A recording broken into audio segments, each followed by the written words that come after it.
दोस्तों, किताबनि जे तारफ़ी सिलसिले जे हवाले सां जेको किताब हिन वक़्तु मुंहिंजे हथनि में मौजूदु आहे, उन किताब जो नालो आहे हल हीअं सी हो तॾहिं। हीअ किताबु जेको सिंधी ॿोलीअ जे ॼातल सुञातल नाले वारे लेखक मोहतरम मुख़्तार जावरी जो लिखियलु आहे। हीअ किताबु सफ़रनामे ते मुश्तमिल आहे ऐं हिन किताब जे बैक टाइटल ते मुख़्तार जावरी साहब जो तमामु ख़ूबसूरत फ़ोटो ॾिनल आहे ऐं उनजो जेको बैक टाइटल आहे उहो सिंधी ॿोलीअ जे इंतिहाई ख़ूबसूरत शाइर ऐं तमामु बरजस्ते ब्रॉडकास्टर मोहतरम साईं नसीर मिर्ज़ा साहब बैक टाइटल लिखियो आहे।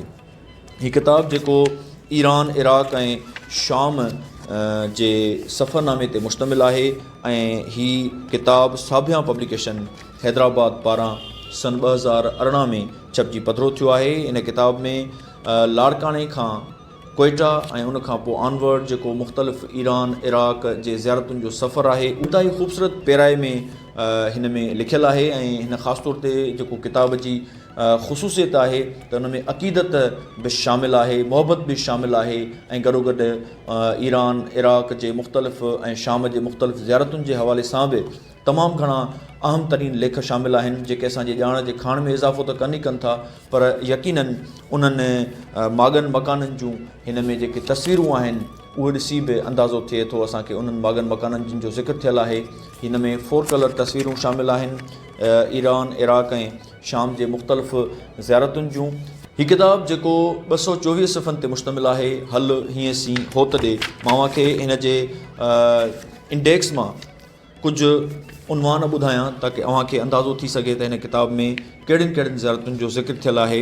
ज़ाहिदान खां मशहद मुक़द्दस में क़याम, मशहद मुक़द्दस इमाम अली रज़ा अलैहिस्सलाम, उनखां पोइ मस्जिद गोहर शाह, ख्वाजा मुराद, ख्वाजा अब्बासलत हरवी, उनखां पोइ निशापुर, उनखां पोइ करबला, इमाम हुसैन अलैहिस्सलाम जे रोज़े जी तारीख़, हज़रत अली अकबर, शहर बग़दाद। अहिड़े तरीक़े सां हिन में खोड़ सारा अहिड़ा अहम तरीन मक़ाम शामिलु आहिनि जिन खे असां ॿुधो हूंदो ऐं काफ़ी सारा दोस्त जेके आहिनि उन जे मुतलिक़ ॼाण चाहींदा हूंदा। जेकॾहिं उहे इन हवाले सां ॼाण जी खाण में इज़ाफ़ो करणु चाहिनि था ऐं उहे सफ़रनामे सां दिलचस्पी रखनि था त यकीनन अव्हांजी लाइब्रेरी में हीअ हिकु ख़ूबसूरत सफ़रनामे जो इज़ाफ़ो हूंदो। मुख़्तार जावरी जो लिखियलु हीअ सफ़रनामो हल हीअं सी होत यकीनन अव्हांजी लाइब्रेरी जी सूंहं वधाईंदो।